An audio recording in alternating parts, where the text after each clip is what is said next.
Ndi nitekana umunezero nsubire nkusuhuze nkuhakaze nshuti mukunzi wacu wobandanya kumwe natwe ngaha kuri no mbonesha kure imwe rudende igushikiriza amakuru ibiganiro ndetse n'inkuru bigezweho biriko bivugwa irya nino mu gihugu c'u Burundi no hakurya y'imbibe z'igihugu c'u Burundi mu makungu ya kure ndaguhaye kaze ndaguhaye mwiriwe neza cange mwaramutse bivanye naho udukurikira uherereye ico utegerezwa gusa n'ugufyonda sabone cange subscribe nawe utarafyondako hama ukabandanya ushikirirwa n'amakuru ibiganiro ndetse n'inkuru tubandanya gushikiriza bivugwa irya nino mu gihugu cacu ciza c'u Burundi no hakurya y'imbibe z'igihugu c'u Burundi mu makungu ya kure ndakwipfurije kubandanya uraruranirwa ndetse no kubandanya uragira ibihe vyiza n'umunsi mwiza ano makuru ya kano kanya rero harabafatiye ku ngingo nkuru zikurikira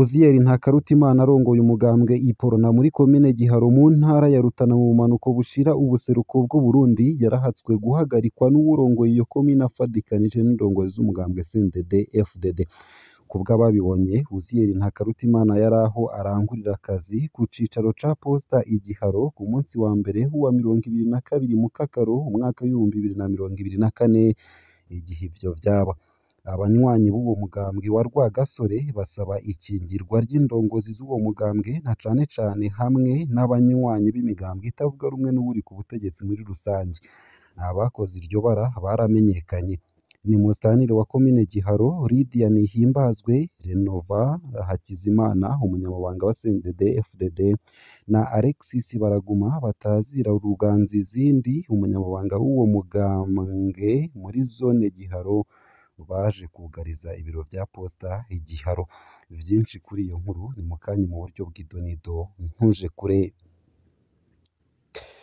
nayo kandi umukenyezi yarishwe uwo bubakanye nawe harakomeretswa hakoreshejwe igipanga ibutaganzwa umukenyezi umwe yarishwe uwo bubakanye nawe harakomeretswa hakoreshejwe igipanga ku mutumba wa Kivumu muri komine Butaganzwa mu ntara ya Ruyigi mu buseruko bw'u Burundi kuri uwa gatanu hafi isaha 5 z'ijoro abo bubakanye bikekwa ko hari abarozi Goderive Ndikumagenge yacikanye ubwo nyene yishwe n'abantu bataramenyekana kuri ubu wa gatanu hafi isaha 5 z'ijoro uko akaba ari kababibonye babwiye SOS Media Burundi natwe dukesha iyi nkuru vyinshi kuri iyo nkuru itari nziza ni mukanye mu buryo burambuye ntuje kure nayo kandi hatanguye urubanza rw'indongozi za M23 indongozi za Kongo zaratanguye urubanza rw'abashika 200 mu ndongozi za M23 muri RDC ariko zitari muri urwo rubanza ubarongoye Colonel Nanga yahoze arongoye umurwi w'igihugu wigenga ujejwe amatora Kinshasa yagiriza urunani Alliance Fleuve Congo M23 kugandagura abanyagihugu guhonyanga agateka kazina muntu n'ibindi ku ruhande rwazo indongozi za M23 zitari muri urwo rubanza zariyamirije ibyo zagirizwa zibicishije mu itangazo basaba ahubwo sentare mpuzamakungu gukurikirana zimwe mu ndongozi za Kinshasa ku iterabwoba bagirira abanyagihugu batekanye bamwe mu baharanira agateka kazina muntu babona ko ibiriko biraba hari urubanza rw'inkinamico kuko abagirizwa batari mu rubanza vyinshi kuri iyo nkuru navyo ni mukanye mu buryo burambuye nayo mu yandi makuru kandi hari karabandanya kuvugwa hanze y'imbibe z'igihugu c'u Burundi muri Republika ya Demokarasi ya Kongo nuko Colonel Nanga n'abamwegereye bafatiwe ibihano na leta zunze ubumwe za Amerika mu itangazo ryashizwe ahabona kuri uwa kane leta zunze ubumwe za Amerika zitangaza ko zafatiye ibihano Colonel Nanga harongoye urunani Alliance Fleuve Congo hamwe na bamwe mu bo bacuditse ico gihugu rutura kw'isi cagiriza urunani rwa Nanga guhungabanya politike no gukora amabi y'ubwicanyi mu buseruko bwa Republika ya Demokarasi ya Kongo ayo gusa ayo hamwe n'ayandi ni mukanye mu buryo burambuye ntuje kure ico utegerezwa gusa n'ugufyonda sabone cange subscribe nawe utarafyonda ko hamukabandanya ushikirwa n'amakuru ibiganiro ndetse n'inkuru tubandanya gushikiriza bivugwa irya nino mu gihugu c'u Burundi no hakurya y'imbibe z'igihugu c'u Burundi mu makungu ya kure ndakwipfurije kubandanya uraruranirwa ndetse no kubandanya uragira ibihe vyiza n'umunsi mwiza Ano makuru ku buryo burambuye ntunyemerere nyatangurire kuri no nkuru ivuga ko Uzziel Ntakarutimana harongoye umugambwe Iporona muri komine Giharo mu ntara ya Rutana, intara iri mu bumanuko bushira ubuseruko bw'u Burundi, yahatswe guhagarikwa n'uwurongoye iyo komine afadikanije n'indongozi z'umugambwe CNDD FDD, aho kubwo ababibonye Uzziel Ntakarutimana yari aho arangurira akazi ku cicaro ca posta Igiharo ku munsi wa mbere wa 22 Mukakaro 2024, igihe ivyo vyaba. Abanywanyi b'uwo mugambwe wa Rwagasore basaba ikingirwa ry'indongozi z'uwo mugambwe na cane cane hamwe n'abanywanyi b'imigambwe itavuga rumwe n'uwuri ku butegetsi muri rusange. Abakoze iryo bara baramenyekanye: ni Musitanteri wa komine Giharo Lydia Nihimbazwe Renova Hakizimana, umunyamabanga wa CNDD-FDD, na Alexis Baraguma batazira Ruganzi Zindi, umunyamabanga w'uwo mugambwe muri zone Giharo, aho baje kugariza ibiro vya posta Igiharo. Kubwo ababibonye bari bafise ihangiro ryo guhagarika Uzziel Ntakarutimana, umukozi wa posta akaba n'indongozi y'umugambwe Iporona muri komine Giharo. Kubw'ayo masoko nyene yagirizwa ko yahawe igiturire na bamwe mu bakiriya b'iyo posta, ivy'abanywanyi b'umugambwe Iporona batemera. Yagirizwa kwakira ibiturire kugira ngo atange amaborudero ku barimyi baza kuriha amafaranga yasigaye ku ifumbire y'uburimyi. Baje bafise intumbero yo kumuhagarika. Ivyo vyarateye uruhagarara mu bari baje kwitura iyo posta bashigikiye uwaserukira umugambwe Iporona. Uko akaba ariko vyamenyeshejwe n'umwe mu banywanyi b'umugambwe Iporona twasanze ku mugwa mukuru wa komine Giharo. Baciye basubira inyuma, icari kibazanye canse nk'uko bisigurwa n'indongozi z'umugambwe Iporona mu ntara ya Rutana. Abanywanyi b'umugambwe Iporona basaba ko uwaserukira umugambwe wabo akingirwa, na cane cane abanywanyi b'imigambwe myinshi itavuga rumwe n'ubutegetsi muri komine Giharo bama batotezwa mbere bakanicwa. Mu mwaka w'ibihumbi 2023 uwurongoye umugambwe Iporona yari yapfunzwe, bikavugwa ko yapfunzwe ku karenganyo. Yari yahagaritswe mu gihe yari agiye kuramutsa umugenzi apfungiwe mw'ibohero rikuru ry'intara. Yapfungiwe mu gasho ka komisariya y'igipolisi muri komine Rutana amezi 2. Nayo mu yandi makuru kandi ntunyemerere ngushikirize ino nkuru itari nziza ivuga ko umukenyezi yishwe uwo bubakanye nawe agakomeretswa hakoreshejwe igipanga. Umukenyezi umwe yarishwe, uwo bubakanye nawe harakomeretswa hakoreshejwe igipanga ku mutumba wa Kivumu muri komine Butaganzwa mu ntara ya Ruyigi mu buseruko bw'u Burundi kuri uwu wa gatanu hafi isaha 5 z'ijoro. Abo bubakanye bikekwa ko ari abarozi. Godelive Ndikumagenge yacikanye ubwo nyene, yishwe n'abantu bataramenyekana kuri uwu wa gatanu hafi isaha 5 z'ijoro. Uko akaba ariko ababibonye babwiye SOS Media Burundi, natwe dukesha iyi nkuru.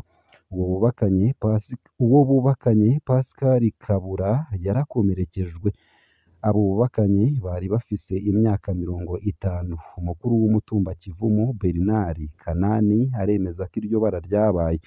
Amenyesha ko hari abantu babiri bariko bararonderwa, imitahe 2 yarasohowe. Uko akaba ariko yemeza. Remy Ndarufatiye, Musitanteri wa komine Butaganzwa, yemeza ko igipolisi camaze gutangura amatohoza. Yibaza ko ukwikeka uburozi ariyo ntandaro y'ico gitero cahitanye ubuzima bwa Godelive Ndikumagenge. Ndarufatiye akaba ahamagarira abarongoye kuvavanura n'ingeso y'ukwihanira. Nayo mu yandi makuru kandi ariko aravugwa hanze y'imbibe z'igihugu c'u Burundi, nuko hatanguye urubanza rw'indongozi za M23 muri Repubulika Iharanira Demokarasi ya Kongo. Indongozi za Kongo zaratanguye urubanza rw'abashika 200 mu ndongozi za M23 muri Repubulika Iharanira Demokarasi ya Kongo. Ariko izo ndongozi ntizari muri urwo rubanza. Ubarongoye Colonel Enanga yahoze arongoye umurwi w'igihugu wigenga ujejwe amatora. Kinshasa yagiriza urunani Alliance Fleuve Congo M23 kugandagura abanyagihugu, guhonyanga agateka kazina muntu n'ibindi. Ku ruhande rwazo, indongozi za M23 zitari muri urwo rubanza zariyamirije ivyo zagirizwa zibicishije mu itangazo. Basaba ahubwo sentare mpuzamakungu gukurikirana zimwe mu ndongozi za Kinshasa ku iterabwoba bagirira abanyagihugu batekanye. Bamwe mu barinda agateka kazina muntu babona ko ibiriko biraba hari urubanza rw'inkinamico kuko abagirizwa batari mu rubanza. mu ntango z'urubanza rwabereye muri sentare nkuru ya gisirikare ya Ndoro i Kinshasa,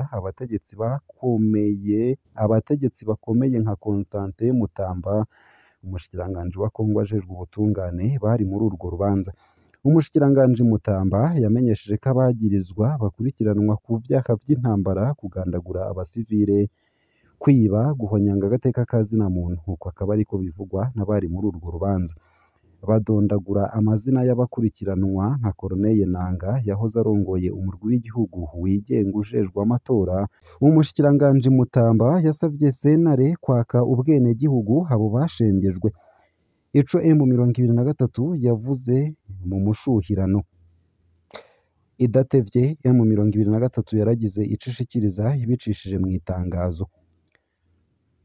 Ahubwo dusaba umuryango mpuzamakungu gufatira ibihano bikomeye indongozi za Kongo, harimwo umushikiranganji w'ubutungane. Leta ya Kinshasa ifise amanyanga abiri: ububeshi n'iterabwoba mu banyagihugu. Imara umwanya wose iriko irahungabanya abanyagihugu batekanye bamaze kurekurwa na AFC M23. Sentare mpuzamakungu mpanavyaha CPI ikwiye nyabuna kubanza gushengeza indongozi za Kongo zitazi kwitwararika abo zirongoye. Uko akaba ariko vyandikwa na Lieutenant Colonel Willy Ngoma, umuvugizi wa gisirikare wa M23. Abanyepolitike n'abadaharanira ivyicaro vya politike babona ko urwo rubanza ata kamaro rufise. Vy'ukuri urwo rubanza nta kamaro rufise. Leta yategerezwa kubanza gushira ku murongo ibintu ku rubuga, mu nyuma ikabona gushengeza abagirizwa. Ivyo vyo gucira imanza batahari ni ibiki? Nibarengutse mu ntahe y'icese, abikekwa nabo biregure. Nico dushaka kubona. Bitabaye uko ni imikino gusa. Uko akaba ariko vyashikirijwe n'indongozi muri politike no mu mashirahamwe yigenga, harimwo Wilson Twitegure arongoye umugambwe wita Ensemble pour la République y'uwutavuga rumwe n'ubutegetsi bwa Kongo, Moise Katumbi Chapwe. Ngaha akaba ariho nsoreje ano makuru nari naguteguriye, ariko avugwa irya nino mu gihugu c'u Burundi ndetse no hakurya y'imbibe z'igihugu c'u Burundi mu makungu ya kure. Ico utegerezwa gusa ni ugufyonda sabone canke subscribe, nawe utarafyondako hama ukabandanya ushikirwa n'amakuru, ibiganiro ndetse n'inkuru tubandanya gushikiriza. Ndakwipfurije kubandanya uragira ibihe vyiza ndetse n'umunsi mwiza.